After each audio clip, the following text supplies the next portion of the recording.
There's no joy without pain. There's no sunshine without rain. You need up and down. This is how the world works. As a man, you must build yourself. And I agree that society puts huge pressure on men, and it's time for men to perform. As a man, you either perform or you don't. There's no safety net. The men who say, I can't feel like it, cannot compete with the men who do not say that. And it's player versus player. The man who goes to the gym every single day, regardless of how he feels, will always beat the man who goes to the gym when he feels like going to the gym. And it's player versus player. A good man controls himself. I have absolute self-control. Emotional control is absolutely and utterly important as a man. You need to understand as a man, there are certain principles under which you act, regardless of how you feel. Damn. I can wake up in a terrible mood. Nice. I can wake up sad. I can ache. I can have a busy day, stressed, etc. I will complete the same tasks as if I woke up in a fantastic mood. I'll do the same thing because how I feel has no bearing on the things I'm going to do in my day because I have duty to myself. There is no light without dark. You will not appreciate your six-pack unless you didn't have one and you had to earn it. That's how the world works. So when I talk to these dudes like, oh, but it's, you know what, Tate? Yeah, I agree, but you know, it's hard. It's hard. Of course it is. It's supposed to be. And if you're not cut out for it, then fuck off and live a normal existence and die.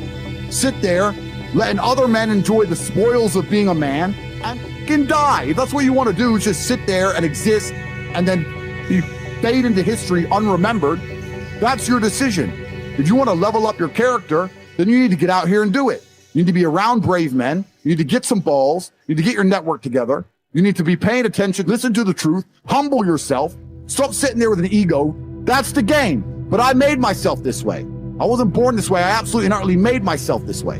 And any single one of you men out here can do the same thing. I was always looking for, I wouldn't say happiness or contentment, but I was always looking to try and break out of the 9 to 5, just the normal monotony of day-to-day life. I think that men have a very unique life path, and it's very difficult to try and achieve status as a man. It's not easy to stand out from the crowd. And even what women expect of an important man, you need to be smart, charismatic, intelligent, strong, have a nice car, nice apartment, good network, good friends.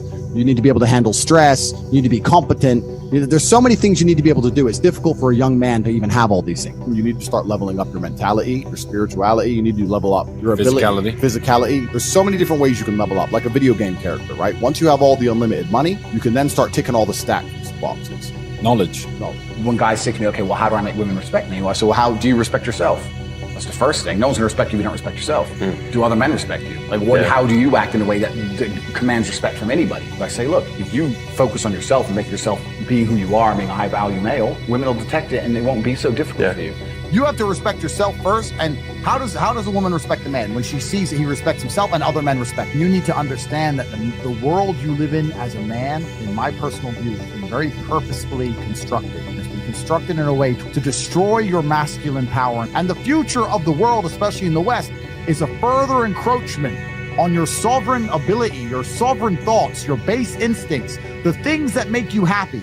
Absolutely nobody is concerned with male happiness on any level. They don't want you to be happy. They want you to be miserable, a miserable slave in a tax bracket. And you have to understand this. And the only way you can combat against it is to take significant action. You have to take significant action. You have to use the internet. It's the tool they're using. The internet is the tool they're using to brainwash the masses. You need to combat it and use their own tool against them to seek out the kind of information, knowledge, and friends that you need to have around you. You are going to be the sum of the 5 people you spend the most time with. So that, if everyone understands that, as an intelligent person, you're going to be extremely careful and you're going to curate heavily the 5 people you hang around with. So you need to be aware of what's happening around you, and you need to curate for yourself a social network of people who understand that and are doing their best to combat that. That is the most basic imperative of the masculine frame, which has been destroyed in real time. They are trying to convince you that you should act how you feel. You should show more of your feelings. If you feel this way, you should show it. If you want to cry, cry. Look, I have no problem with guys crying. What I'm saying is the reason they're trying to bring out emotionality in you is most of the time you don't feel like doing the things you're supposed to do. But the true masculine frame throughout history was doing the things they didn't want to do, but they knew they had to do because they had honor and duty. When you remove self-control from men, not only do you get emasculated weak men, but what you also get is very dangerous men. There are actually far less genuinely high value men than there are pretty girls. You can go to any club in any country in the world. I've been to 72 countries. You can go to any club in any country in the world and see pretty girls. If you're gonna find a young, in shape, smart, tall, intelligent, rich man, it's extremely difficult to find. And that man has options. He has more options than a beautiful girl. And I'll tell you something. There's always been a large proportion of men in the world who made the choice to stay where they are. And life for them wasn't that bad. But as we reach the future and as time goes on, you're going to notice now that the people who don't chase having a masculine network, if they're not going to be excellent upon themselves and they're not going to be plugged into a serious circle of achievers, their life's going to become terrible. You could just be a normal dude and your life really wasn't that bad. But now we live in a situation where you just can't just be a normal dude anymore. Being a normal dude is no longer an option. So as a man, you have to be doing something to try and improve your status. There's lots of different ways to do it, right? But if you're a man with truly no status in society, now it's hard. Yeah. It's really hard. So you have to understand that as a man, you got to gear your life in a certain way. One of the easiest ways to get status is who you know, right? A lot of it's networking, and if you know the right people, you can get some status, at least off of them, to some degree. Every single man on earth with enough work can become one. That's the counter side, right? So there is hope at the end of the tunnel, but you gotta get up and do it. You know what I truly think a high value man is? Okay, it's a few things, right? So there's the obvious evolutionary triggers. The easiest way to be a high value man is a man who's capable of violence. You look at it from a biological trigger. It doesn't matter if he's got muscles or he's big or he's tall, whatever. Women understand from a biological perspective, they like a man who can fight. Yeah. It doesn't matter if your man had money, a Ferrari, everything, but if you knew for a fact if any dude stepped to him, he'd get sparked, you wouldn't want him, right? So that's the first thing. We're suffering from cowardice. We talk about all the problems in the world. It's easy to talk about them all. But you can narrow them all down to the exact same thing. Cowardice, masculine cowardice, all of it. All of this is masculine cowardice. That's all it is. And you're not going to be able to imitate being a G. You have to go out there and you have to suffer as a man. You got to go through trauma to be a G as a man. Too many dudes out here are trying to imitate. That's what all this is. You're talking about game. You're trying to be something you're not. The real game is to be the man. That's the game. As a man, you need to go through trauma. You need to go through difficult periods. You need to go through things which are extremely uncomfortable to become any kind of man of value. Every single woman on this panel, if you were to ask her to describe the kind of man she wants, she would describe a man who she thinks makes her feel safe, who is dominating, who is smart, who is charismatic, who is interesting, etc. You cannot be all of those things by accident. Any man who grows up with a very, very easy life, who never goes through anything, who's born with a silver spoon in his mouth, is the exact kind of punk which these women don't want to touch, right?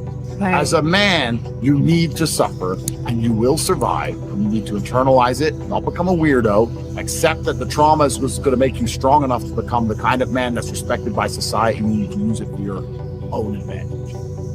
Don't understand people who say they lack motivation in life, because I'll make this extremely clear. If you're not pushing and striving for something, life is so mundane. I've always had this problem with literal crippling perpetual boredom. I was bored. I had no money. I'm carrying boxes of ice. I'm a smart guy. I'm not playing chess anymore, right? I'm 34 now, so this is quite a few years ago. It's before the internet, before Facebook was all big and nothing. What do you do with your life? What's there to do? I thought I need to do something which drains me so that I can go to sleep at night without frustration. And if I kickbox, if I run 3 miles to the gym and then fight for 3 hours and run 3 miles home, at least I can sleep. I literally couldn't sleep. I wouldn't say it's ADHD, but I was just frustrated. And then on top of that, I've always had this huge frustration in regards to money. Even though I was poor, I'd grow up around a bunch of other poor kids and we'd be walking to school or walking to college and a Ferrari would drive past. And they'd go, "Oh, cool, Ferrari." And I'd say, "Doesn't that annoy you?" And they're like, "What do you mean?" And I'd be like, "He knows, he's hacked the matrix. Don't you see? How does he have 400 grand for a car? He knows something we don't know. Well, aren't you annoyed that there's people out there living a lifestyle that we can't ever aspire to? We're never going to work a job and pull this off. Doesn't this bother you?" And they all be like, "No." But me, I was always angry. I was always angry, not angry in a go to jail way, but just I was angry. I was like, something isn't right. Something doesn't add up. So kickboxing was my answer. I just started kicking people's ass and I just felt a little bit better. That was kind of how it worked. At what point did you realize you were like world class at this? So when my first day in the gym, I walk in, my coach, it was 4 Bosnian men. I was a child. It was 4 Bosnian men in this tiny little terrible gym. It was not like a commercial gym or a commercial class. And he said, "Can you fight?" And I said, "Yeah, I've done karate for a few years." That I got knocked clean out on my first day, of course. And I guess they expected me to never come back, but I kept coming back. And my coach said to me, look, after about a year, he said, look, I want to put you into a fight. And he took me down to a town called Southend-on-Sea. And my first fight wasn't kickboxing. My first fight was actually MMA. And it must have been a little bit over a year because I was 18. And I was fighting a 24-year-old security doorman. And being a stupid American, I thought pounds and kilos were the same because I weighed in at like 82 pounds. He weighed in at like 90. No, I weighed in at 82 kilo. He weighed in at 90 kilo, which is an 8 kilo difference, which is almost like 20 pounds. And I was like to my coach, is that a big difference? He's like, no, don't worry about it. I was like, okay. But thinking back, a 20-pound difference is a big difference in fighting, right? And I got in there and I won. I didn't win necessarily through skill, but I just kept going and I just outgassed him. And towards the end, I'm just on top of him, just punching him in the face, right? And I'm only 18 years old. So from there, my coach was like, okay, you have some potential. And it, for a long time, I believed it was my only way out because like once again, before the internet and stuff, I'm going to college. I finished college. I don't believe in university because I'm too smart to get in debt for formal education. I'm too smart for that job. So I finished college. I'm working these sales jobs. I was always a good salesman. So I'm working sales jobs. I'm bringing in, $3,000, $4,000 a month, whatever. But I thought my only way to get rich is fighting. I couldn't think of another way to get rich. And I didn't fight only to get rich, but I saw light at the end of the tunnel. So that's all I wanted to do was just fight. And so at what point do you go fight for the first world championship? So I fight for my first ever world championship on 2 days' notice. So I'm in Slovakia. There was a town. I'm going to tell everyone now on this podcast. I'm going to give the secret away. If you're bored right now, if you're watching this on the internet, load up Google Maps, right? And there's a town called Košice, Kosice. And it's on the opposite end of Slovakia to Bratislava. So Bratislava is the capital, and then you have Košice on the other side. It's 4.5 hours drive from Bratislava. It's about 4 hours drive from Warsaw and about 4 hours drive from Budapest. It's in the middle of nowhere. But all the villages and all the towns, everyone around this little town, every hot girl within about 400 square kilometers lived in this town. Because there was nowhere else to go, right? And they were all there. And when I was going there, this is pre-EU. They didn't have the euro. And me and Tristan used to go there on holiday because we would clean up. And when I say clean up, Tristan's your brother. My brother. And when I say clean up, I don't mean clean up like you clean up on holiday with some in Mexico. I mean clean up with 10s, like supermodels. It was unbelievable. And a beer is like 30 cents. And we're the only men there who speaks English. So I was in Košice, and then I got a phone call from Amir saying you have a world title fight in 2 days. I was just already drunk at the time. Who's Amir? Amir's my coach, sorry. Okay. He's a Bosnian Muslim. He fought me in Yugoslav conflict. He got shot 6 times and didn't die. That's cool, right? So he's still like a father to me. And I must have been crazy. I was like, okay. I can't explain, and I want to say this in a way where it's truly understood. When I say I didn't give a shit if I lived or died, I don't mean that in a sad, suicidal way. I mean that in an empowered, charging at the gunfire. Back then, I didn't think I had anything that really made me really give a shit about living. Not in a do sad way, just in a let's go out in a blaze of glory then. I'm not rich, I don't have nothing. I'm just banging girls in Slovakia. Well, who is this guy? So it was against the French world champion, Jean-Luc Benoit was his name. And the opponent pulled out and they needed a guy on 2 days' notice. And I had to lose 6 kilos, which is around 13 or 14 pounds in 2 days. So is that easy or hard? That's hard, bro. 13 pounds in 2 days is a long way to lose. So I just stopped eating, stopped drinking, sitting in saunas, spitting all the water, just dying. Finally made weight, went to France, fought him 12 rounds, my first ever 12-round fight as well, fought him. And they gave the decision to him, but I was wrong. I beat him. And I beat him. I didn't knock him out, but I beat him. And is this one of the 4 world championships, or this is stuff a fifth? No, yeah. Well, it should be, yeah. But the tape was so convincing. The tape was actually sent off to the ISKA, the fighting organization, and they demanded a rematch. They knew I won, right? Okay. But he's French. It was in France, and fighting has a lot of politics to it. You have to understand. I mean, UFC is UFC, the real big ones, but outside of the smaller ones, it makes more sense for the French promotion of a French champion. They'll sell a lot more tickets and a lot more pay-per-views with a French champion. So basically, either you knock him out or it's going to go. It's kind of like that, right? So they commanded a rematch, and I rematched him 7 months later and knocked him out in the 8th. And I became world champion. Okay. Why keep going once you've won? There's always a new mountain to climb. I mean, that's a good question, because that's also kind of the reason I quit. Because it's like, why keep going? Well, there's always someone new to fight, and I'm still not financially where I want to be. And I don't know what else I want to do with my life, so I'll keep going, right? So I fought again, I beat another Frenchman, and then I fought again, I beat 2 Dutch guys to become 4-time world champion. But one day I woke up and I was like, is becoming 5-time world champion going to improve my life? I mean, I've already got, do I need 5 belts? How much money do they pay for these fights? It's $3,000, $2,000. It's not even, you need to work on the side. You're giving up all your free time to get punched in the face. Like, it's a terrible decision. Like, I don't know why I decided to do it. But eventually, once I was world champion, I'd get like $100,000 to fight, but I'd give 20% to my manager. Then the UK, with the UK taxes, 40-50% would disappear, and sometimes you only fight twice a year or whatever. I was certainly not rich. I didn't consider myself You get like rich. 30 to 40%. Yeah, and I didn't consider myself rich. Like 30-40 grand chunks, but twice a year, maybe 3 times a year. Living in London rents, you need a car. You try, like, you're not rich in any way. And that's actually the reason I retired, because I woke up one day and I thought, I'm giving 6 hours a day of absolute focus and energy to this. And I believe I'm smart enough that if I put that much tenacity into something else, I can be a multimillionaire. I truly believed that. I was like, I've realized now I've reached the pinnacle of kickboxing. My choice is either to change over to MMA, which I was offered to do earlier in my career, but at the time the kickboxing contract paid more money. I had to pay the bills, so I went kickboxing. Change over to MMA, learn to wrestle, change over to UFC, blah, blah, blah. But this is also like 7-8 years ago where even the UFC didn't pay the money it pays now. But the UFC still doesn't pay that much money from what I understand. No, if you're like top 5 or champion, yeah. But most of the dudes you're going to see there in the prelims, they're getting 10 grand to fight, 9 grand to fight. It's nothing, right? So it'd be like starting my career all over again. And at the age of 28, I thought, I don't have the gumption to start again. I've been through hell for this. I've broken my hand 8 times. My ribs have been broken. I don't want to do this all over again. So what do you do when you realize that, hey, maybe I don't want to keep fighting? I decided to get rich. What does that mean to you? When you're sitting there, you're getting, $30,000-$40,000 kind of net on a per fight basis. Is rich to you like, hey, I want a couple $100,000, $1 million, $20 million, $1 billion? I wanted 30 or 40,000 every month. 30 or 40,000 every month, so about $500,000 a year. Yeah. I thought if I had that much money, I could do whatever I want. Okay. That's what I decided. So what's step 1 that you do? So step 1 is, maybe that's how we ended up here together, my friend. Step 1 is, decided to be very logical about it. Chess player, right? So it's like, I want money. What is money? The most dangerous men on earth are the weak men. I think inside of every single man, we're born with a fire inside of us that if we do not control, can destroy ourselves and other people. And if you look at men who have no emotional control, because that's what they're trying to teach us to have. They're saying, listen, you're a man, you're allowed to just cry all the time and have no emotional control, no stoicism, just react to your emotions. Do you know what happens when you tell men to just react to their emotions? Anger. You have school shootings, you have rape, you have violence. That's what happens when you tell men to have no emotional control. These school shooters are kids with no emotional control. Rapists are men with no emotional control. Violence and the bullshit you see on the street are men with no emotional control. Telling men to not be stoic is going to create a breed of violent young men who have no emotional control, can't control their emotions, and act out on them.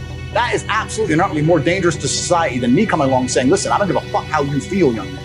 It doesn't matter how you feel. You have duties and you have responsibilities as an adult, and you must comply and act a certain way regardless of how you feel.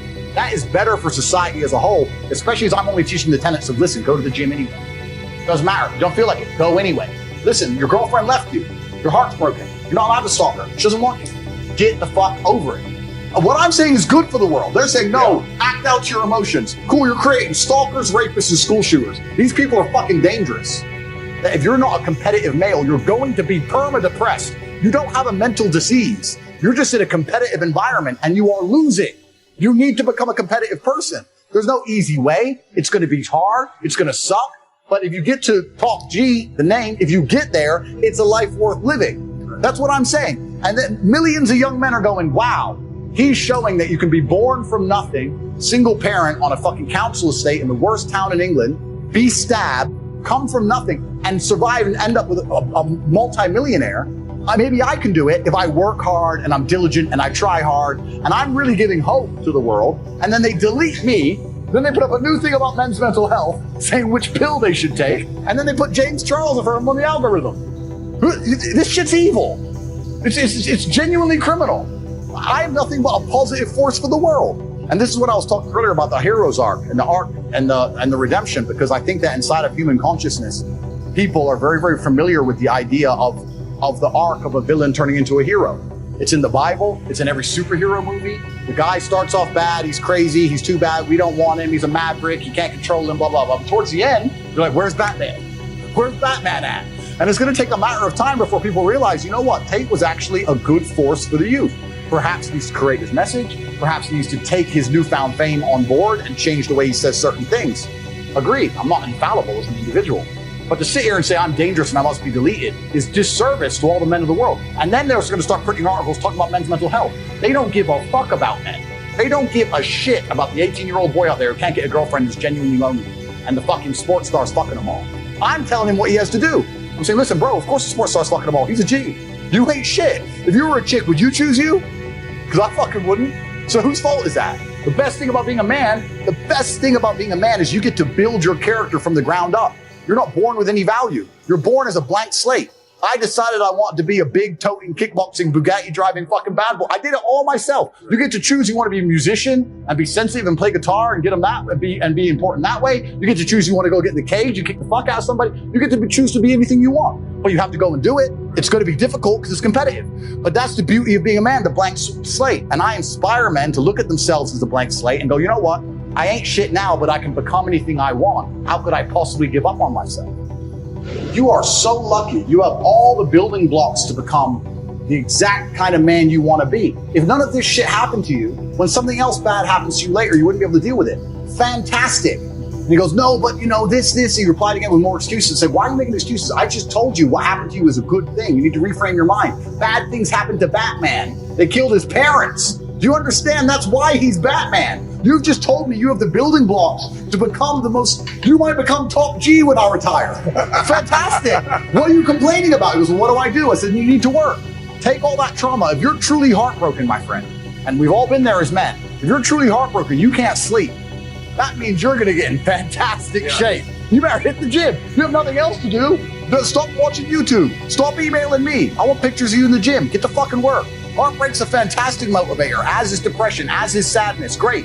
Look at what's pissing you off and make sure it never happens again. If you were jacked and rich as fuck, she probably wouldn't have left your ass. So get your shit together, right? So this is so important. Trauma is such an important part of being a man. And the Matrix talks of trying to say that trauma is terrible and avoid trauma, or if you get trauma, take a pill, and that's unrealistic. Trauma is going to happen to you, and you as a man need to internalize it, accept it, and weaponize it and become the best version of yourself you can be. And that requires mental strength and stoicism. It does not require, be more emotional. If you're more emotional, you're going to fall apart when shit happens. I learned this. My father was a chess grandmaster, right? And I used to travel around America with him, and he'd play chess. And back then, there was a lot of former KGB guys who played chess in these massive tournaments. And when they spoke, they were very subversive.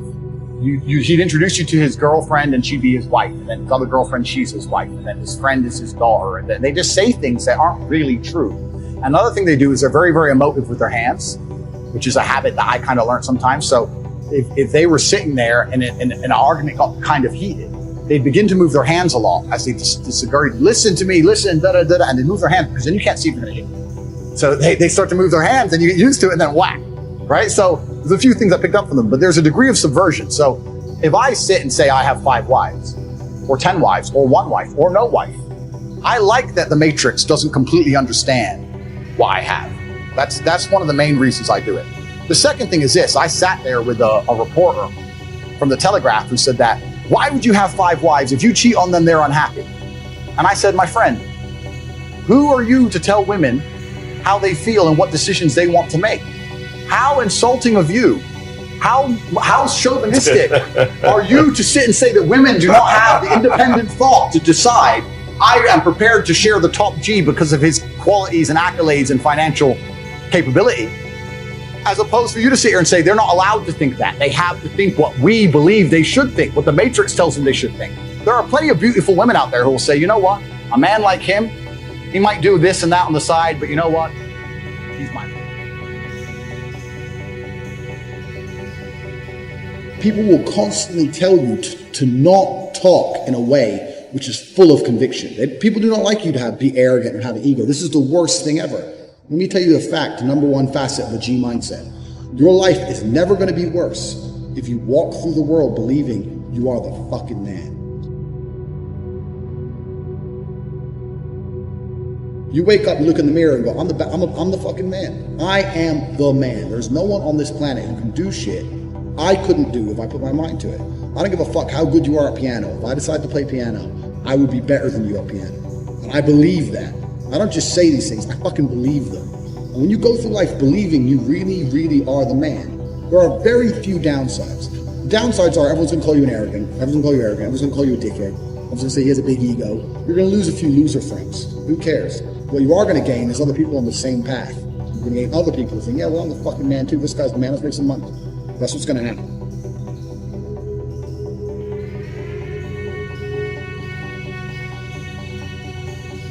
So the first thing you can do with the G mindset is you need to start believing you are the fucking man. Even if you're not the man yet, even before I was world champion, I knew I was gonna be the man. So I don't give a fuck. And I was happy to say that to anybody. When people called me arrogant and stupid and deluded, I just sit there and look at them and say, yeah, fuck you, I'm gonna be. First thing you have to believe you're the fucking man, you can achieve anything. And when I say that, I'm gonna say that again. You have to believe you're the fucking man, and you have to believe you can achieve anything. I'm not saying you can achieve anything easily. I'm not saying it's not gonna take a whole bunch of work. I'm not saying it's gonna happen quickly. But you have to believe you can achieve anything. I'll tell you something now, I don't give a fuck if it's being an astronaut. I don't care about climbing Mount Everest. You give me enough time to train, I will get it done. I know that for a fact. I know who I am as a man. That's the first thing. The second thing is, you need to be perspicacious. You need to understand that in this world, there's a whole bunch of people doing amazing shit that you are not doing. And that needs to piss you off. Because if it pisses you off, you become motivated all of a sudden. I was the only one who was pissed off when that Aston Martin was next to me and had my sales job. I was the only one who was pissed off when I saw that Ferrari drive past. Other people were not annoyed by it. And they're not annoyed by it. They're not driven to beat it. You understand? They're not driven to be where that person was. You need to be annoyed, and I'm telling you to be angry. Anger is a fantastic force. Like I said, the world tells you not to be arrogant, it tells you not to be angry. It's two things it tells you to do. Don't be arrogant, don't have an ego, and you don't have anger. You're a fucking man. You're a full-grown man. It's perfectly fine for you to be pissed off. It's perfectly fine for you to look around at your life, look at the girl you're fucking, look at the house you live in, look at the car you drive, and get pissed off and go, you know what, I want a hotter bitch. I want a fucking nicer house, and I want a faster car. There's nothing wrong if you take that anger and you direct it in the correct direction. This is the reason I stopped fighting now. People go, why do you stop fighting? That's because I fought and I went through hell to get everything I now have. I had nothing. I had nothing. And I wanted the life I now have. Now I wake up in one of my 3 mansions with one of my 7 supercars and one of my 15 women. What do I need to fight for? People have different motivations for different things. Some fighters out there who fight for other reasons. You know? My motivation was I was pissed off at the world. And now I'm not as angry as I used to be, so I don't believe I'm as good a fighter as I used to be. I'll still whoop some ass. I'm not as good as I used to be. So that's why I decided to retire early. But this is the second thing. First thing, lead to the man. Second thing, you need to get angry about your situation. And you don't own the home you're in, get pissed off.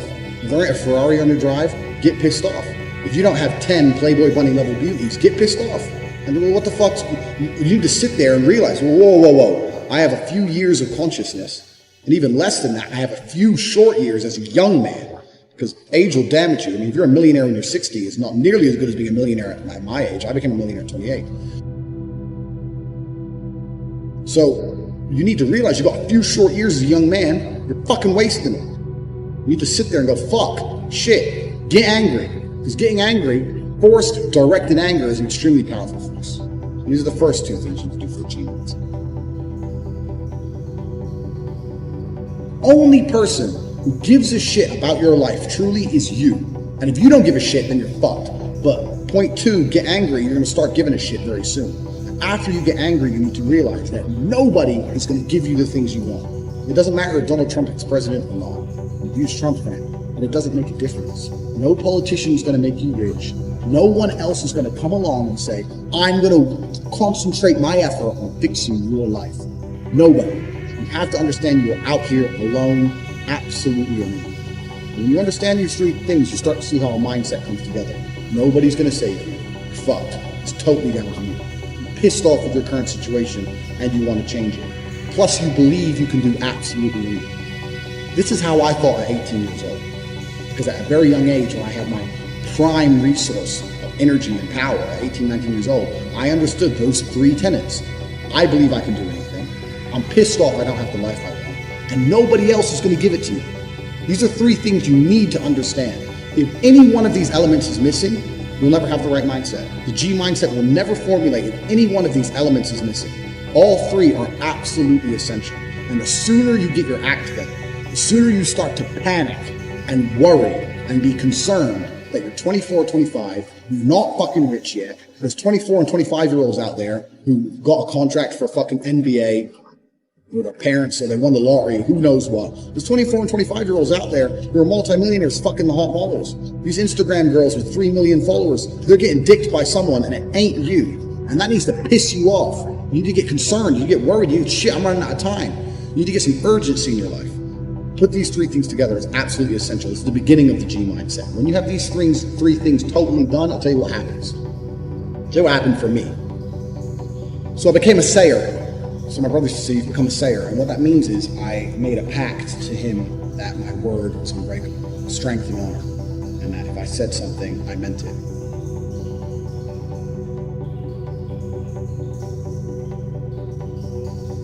So if I woke up to my brother and said, I'm doing 1,000 press ups or I'm running 20 miles, I would do it, because if I didn't do it, I'd feel like a dickhead. Because when you instill these mindsets, when your mindset changes, you start to be extremely accountable for yourself. No one's coming to save you. You become extremely accountable. So when you realize that your word is one of the few things you have on this planet, if you say things, you're going to start sticking to them. So then it becomes very easy to train. You say, I'm going to train every day this week. I'm training 2 hours a day.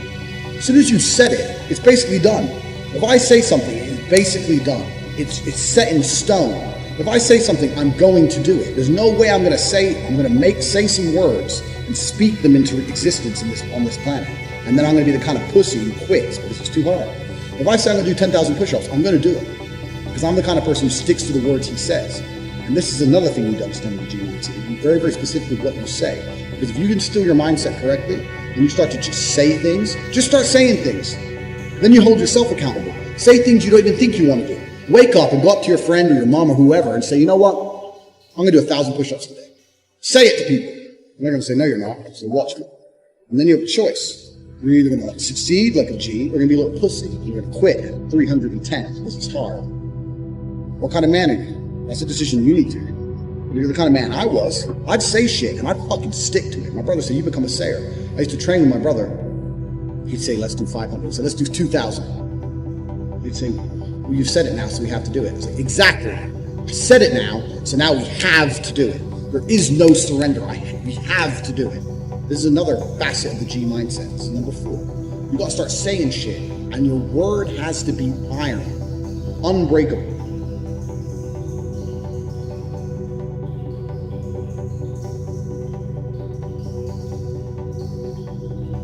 I didn't say depression isn't real. I said feeling depressed is real.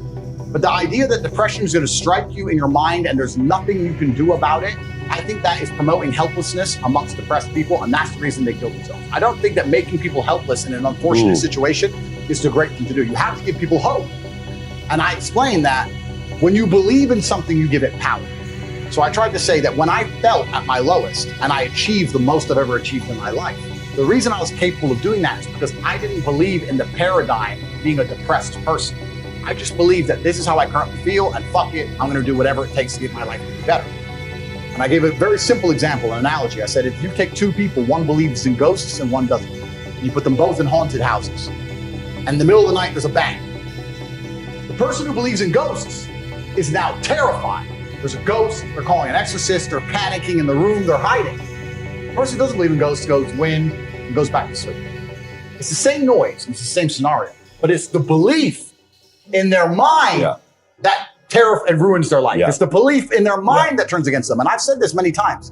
I don't even give a shit about right and wrong. You can tell me you can give me with every scientific proof in the world, depression, I refuse to believe in things that take my power away from me. I'm only going to construct a mental model that allows me to be as powerful as possible. If believing in the idea of depression is going to take my own power away, then I won't believe in it. I don't want to believe in things that make me weak. I believe in things that make me strong. And someone goes, well, you're wrong. Listen, let's assume you're correct and that makes me wrong. Let's say that you're right and you're depressed. Why would I want to adopt the thinking of a man who is sad? Why would I want to think like you? Wouldn't it better to be wrong and be happy and have a sports car and a yacht and a private jet? You want to talk about right? Look at your life. Why? Don't talk about right and wrong. Let's talk about success and results. I don't believe in things that take power. I never have. So when people email me and they start saying, I'm depressed. And what's funny is this. I talk to them and they desperately defend the idea of depression. I'm like, my friend, you just told me you're too depressed to be successful and depression has destroyed your life and you lost your girl. I'm telling you that enemy, the enemy in your life isn't real. And you're now sending me 10 emails a week trying to convince me that your enemy is a real thing. Why are you sticking up for your enemy? This person, whatever it is, this idea destroyed you and you're putting your energy into defending it. You should be on my team. Whose team are you on here? You want to sit here and convince me? I'm never going to believe you. I'm never going to adopt your thinking because your life is not successful enough for me to emulate. So why don't you try to adopt my way of thinking? Stop defending this. And they're defending it because it's a cure-all excuse. Depression or sadness is a cure-all excuse for men to use for failure. I have failed.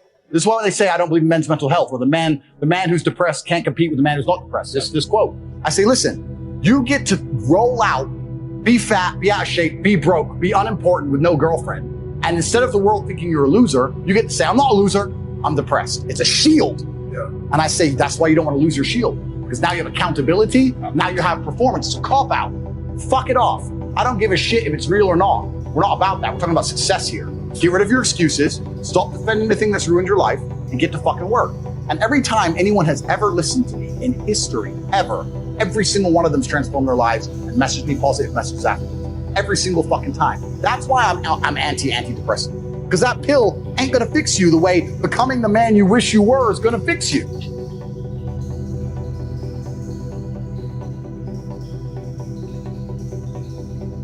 Lesson 1, speed. Now, I tell this to everybody all the time, and nobody understands what I'm trying to say.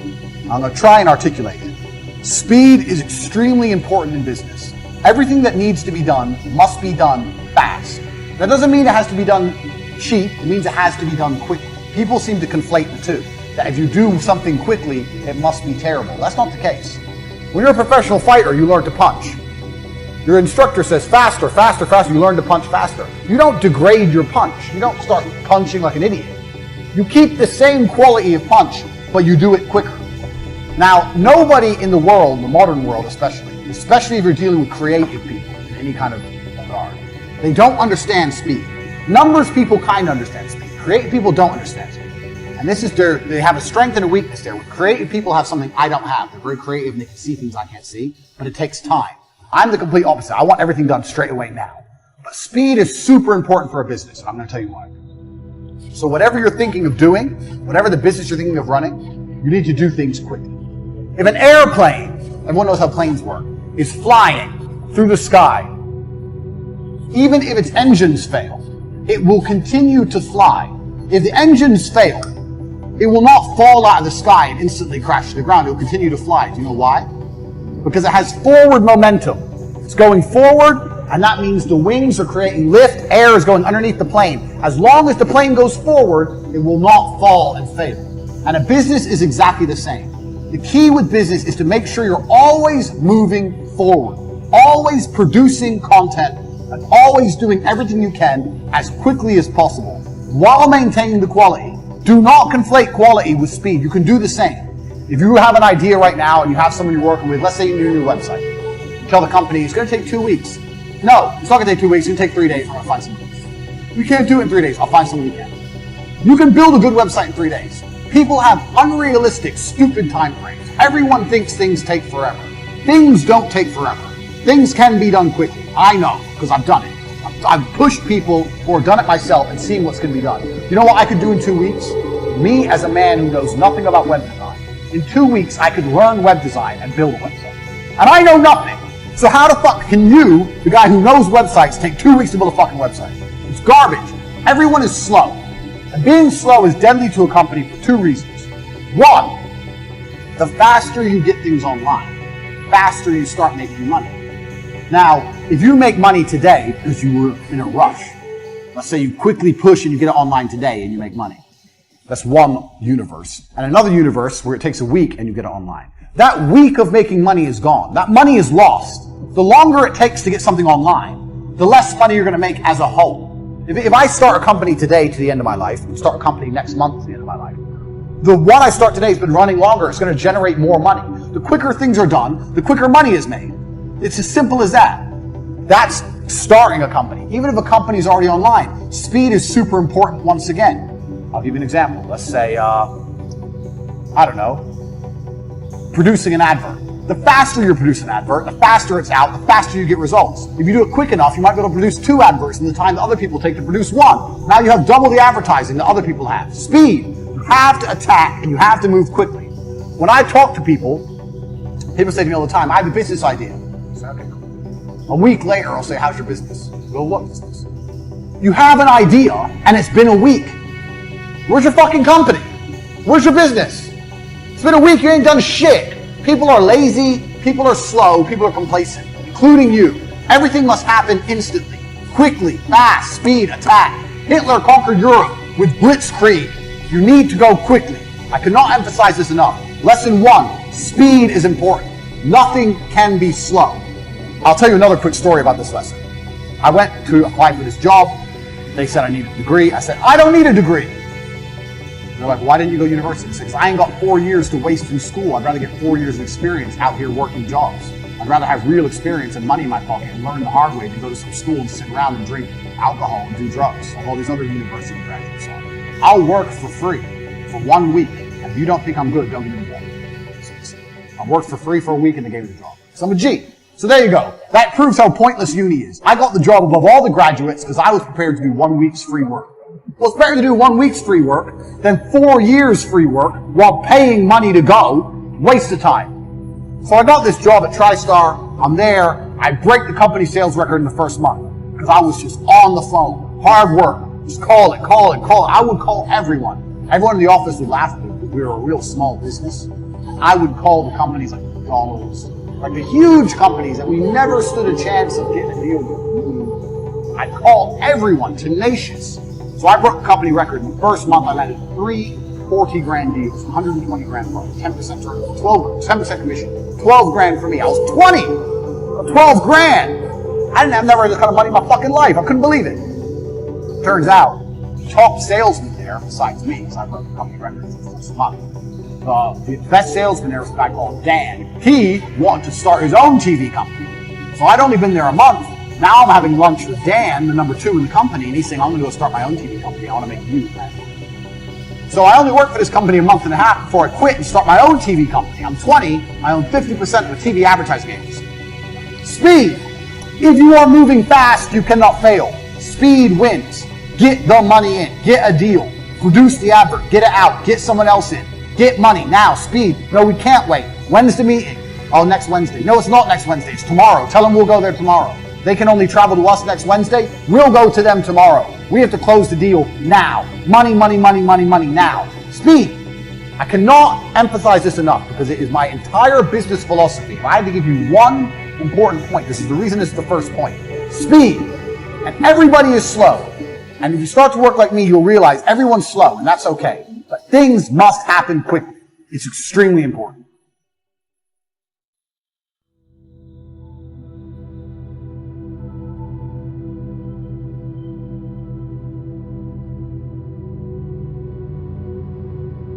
I can never be depressed if I never slow down. Speed is extremely important. Speed defies gravity. How does a plane fly through the air and defy gravity? Speed. It's moving too fast to fall.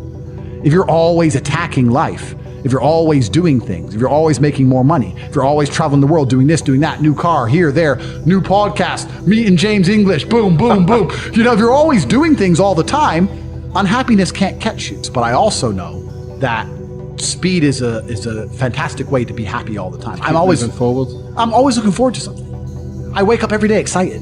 I'll go do this today. I'll go do this today. I'll go do this today. And I very much live my life in a frame of, no, I have to do this. It's very much a, I get to do this. There's another thing that a lot of people make a mistake with when I talk to them. Like, I have to go to work today. Change your language. I get to go to work today. Imagine you had no job. It'd be worse, right? Because otherwise you wouldn't be working. So you get to go to work. I have to fix the car. At least you have a car. You get to fix your car. Most people don't got one. I have to go get the kids. You get to go get the kids because you have these beautiful children who love you. You understand? People's even their own language is wrong. The world can be framed. Maybe I'm completely crazy. Maybe I'm full of shit, like you said. Maybe I am. But the frames I've installed in my mind are all beneficial to me. So if that makes me crazy and full of shit, good.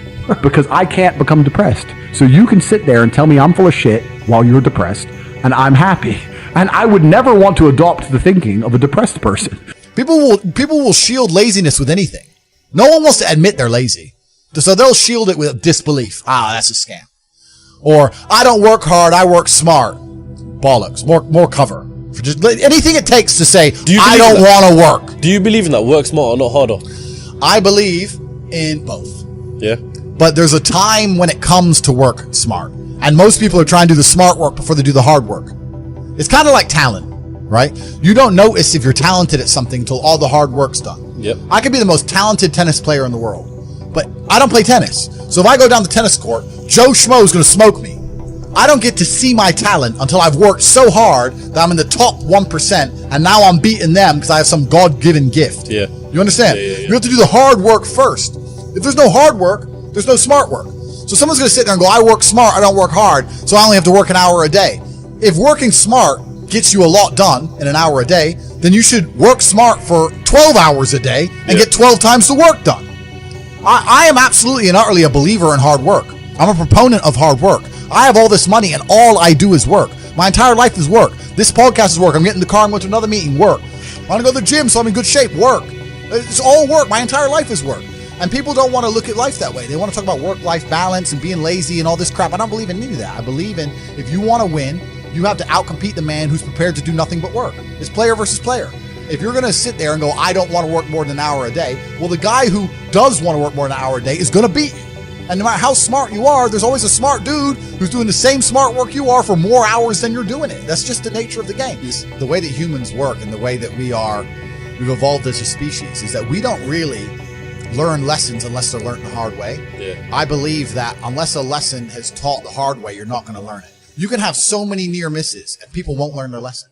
Bro, you must know a guy who goes out there, nearly crashes his car, doesn't slow his ass down until he wrecks it. Yeah. Like, this is how people are, right? So you need that pain for the lesson to sting enough to really genuinely go inside of your mind. And it's the same with everything. It's the same with driving a car or business. Truthfully, if you want to learn a lesson about business, you're going to have to suffer at some point, right? Mm. So we always say that most people are not successful with their first companies, X, Y, Z, blah, blah, blah. I get that.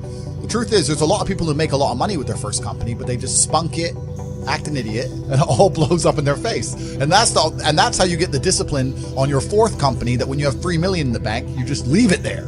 You know, and don't be done with it. So you need to go through some pain. You need to experience some negative things. You need to have to a degree some trauma to really even learn any lessons. So yeah, business studies. You're right. The book that's not going to teach you anything about business. You need to get out there on the streets. You need to make mistakes. You need to suffer. You need to have the tax man knocking at your door. You got to deal with all that stuff so that you make sure it doesn't happen again. I really think that humans are stupid enough to only learn the hard way. And life really doesn't have to be that complicated. When you see somebody that has something you want, you just got to try and work out how they got it. Yeah. And that's the missing part. Most people see people with things they want, and they don't do the second half. They don't try and work out how they got that thing. Oh, my man has a Ferrari. Okay. I wish I had a Ferrari. Okay. They don't sit there and go for an hour, how did he get a Ferrari? It doesn't cross that part is the part they don't want to do, right? They just go, oh, he's a Ferrari, wish I had a Ferrari, and they go back to TV. Yeah. And that's why they lose. It's player versus player out here, man. It's on the street. It's not easy. For every dollar you make, for every pound you take, you took it from someone else. You don't make money, you take money. People don't understand the way that money works. You're not the Federal Reserve. You can't create money from thin air. Every single pound in your bank is money you took from someone else. And when I say take, I don't mean it in a negative way. You might have convinced them to give it to you. You might have a coffee shop. I'll give you a nice coffee. You'll give me some money. Cool. But you still took his money, right? So if you're out here trying to take stuff from other people, don't you want to have a team? You want to do it by yourself? You want to be Rambo? Because if you get two of you doing it. You get two of you. That's right. So the whole idea of this lone soldier, this Rambo, I'll do it all by myself, that's all dead, bro. You need to have a team. It's player versus player. And for the same reason, if you were out here on the street and you want to defend yourself, you want your boys around you. It's the same thing with trying to get rich. Like, you're laughing with your boys. Yeah. The brokey days are great. And I'm not complaining about being rich. Obviously, I worked hard for this, and it's a fantastic life I live now. But I think without those brokey days, without those original days to compare it to, without that juxtaposition, then I don't think being rich would be fun at all. I think it's only fun because you can compare it to the days when you weren't rich. That's the only thing that makes it fun. The only thing that makes a $10,000 steak fun is that you can laugh saying how you never had 10 grand in your bank till you were 27 years old. Yeah. Like otherwise it's boring. Otherwise okay, steak. And I think if you're born with too much money, that you'll never truly be happy. I think you need the broken days. They're the best days. They're the best days. Up and down. This is how the world works. As a man, you must build yourself. And I agree that society puts huge pressure on men, and it's time for men to perform. As a man, you either perform or you don't. There's no safety net. The men who say, I can't feel like it, cannot compete with the men who do not say that. And it is player versus player. The man who goes to the gym every single day, regardless of how he feels, will always beat the man who goes to the gym and he feels like going to the gym. And it's player versus player. A good man controls himself. I have absolute self-control. Emotional control is absolutely and utterly important as a man. You need to understand as a man, there are certain principles under which you act, regardless of how you feel. Bam. I can wake up in a terrible mood. I can wake up sad. I can ache. I can have a busy day, stressed, etc. I will complete the same tasks as if I woke up in a fantastic mood. I'll do the same thing because how I feel has no bearing on the things I'm going to do in my day because I have duty to myself. There is no light without dark. You will not appreciate your six-pack unless you didn't have one and you had to earn it. That's how the world works. So when I talk to these dudes like, oh, but it's, you know what, Tate? Yeah, I agree, but you know, it's hard. It's hard. Of course it is. It's supposed to be. And if you're not cut out for it, then fuck off and live a normal existence and die. Sit there, letting other men enjoy the spoils of being a man and fucking die. If that's what you want to do, is just sit there and exist and then fade into history unremembered. That's your decision. If you want to level up your character, then you need to get out here and do it. You need to be around brave men. You need to get some balls. You need to get your network together. You need to be paying attention, listen to the truth, humble yourself, stop sitting there with an ego. That's the game. But I made myself this way. I wasn't born this way. I absolutely and utterly made myself this way. And any single one of you men out here can do the same thing. I was always looking for, I wouldn't say happiness or contentment, but I was always looking to try and break out of the 9 to 5, just the normal monotony of day-to-day life. I think that men have a very unique life path, and it's very difficult to try and achieve status as a man. It's not easy to stand out from the crowd. And even what women expect of an important man, you need to be smart, charismatic, intelligent, strong, have a nice car, nice apartment, good network, good friends. You need to be able to handle stress. You need to be competent. There's so many things you need to be able to do. It's difficult for a young man to even have all these things. You need to start leveling up your mentality, your spirituality. You need to level up your ability, physicality. There's so many different ways you can level up, like a video game character, right? Once you have all the unlimited money, you can then start ticking all the stats boxes. Knowledge. When guys say to me, okay, well, how do I make women respect me? I say, well, how do you respect yourself? That's the first thing. No one's gonna respect you if you don't respect yourself. Do other men respect you? Like, what? How do you act in a way that commands respect from anybody? I say, look, if you focus on yourself and make yourself being who you are, being a high-value male, women will detect it, and it won't be so difficult for you. You have to respect yourself first. And how does a woman respect a man? When she sees that he respects himself and other men respect him. You need to understand that the world you live in as a man, in my personal view, is very purposefully constructed. It's been constructed in a way to destroy your masculine power. And the future of the world, especially in the West, is a further encroachment on your sovereign ability, your sovereign thoughts, your base instincts, the things that make you happy. Absolutely nobody is concerned with male happiness on any level. They don't want you to be happy. They want you to be miserable. A miserable slave in a tax bracket. And you have to understand this. And the only way you can combat against it is to take significant action. You have to take significant action. You have to use the internet. It's the tool they're using. The internet is the tool they're using to brainwash the masses. You need to combat it and use their own tool against them to seek out the kind of information, knowledge, and friends that you need to have around you. You are going to be the sum of the 5 people you spend the most time with. So that, if everyone understands that, as an intelligent person, you're going to be extremely careful and you're going to curate heavily the 5 people you hang around with. So you need to be aware of what's happening around you, and you need to curate for yourself a social network of people who understand that and are doing their best to combat that. That is the most basic imperative of the masculine frame, which has been destroyed in real time. They are trying to convince you that you should act how you feel. You should show more of your feelings. If you feel this way, you should show it. If you want to cry, cry. Look, I have no problem with guys crying. What I'm saying is the reason they're trying to bring out emotionality in you is most of the time you don't feel like doing the things you're supposed to do. But the true masculine frame throughout history was doing the things they didn't want to do, but they knew they had to do because they had honor and duty. When you remove self-control from men, not only do you get emasculated weak men, but what you also get is very dangerous men. There are actually far less genuinely high value men than there are pretty girls. You can go to any club in any country in the world. I've been to 72 countries. You can go to any club in any country in the world and see pretty girls. If you're gonna find a young, in shape, smart, tall, intelligent, rich man, it's extremely difficult to find.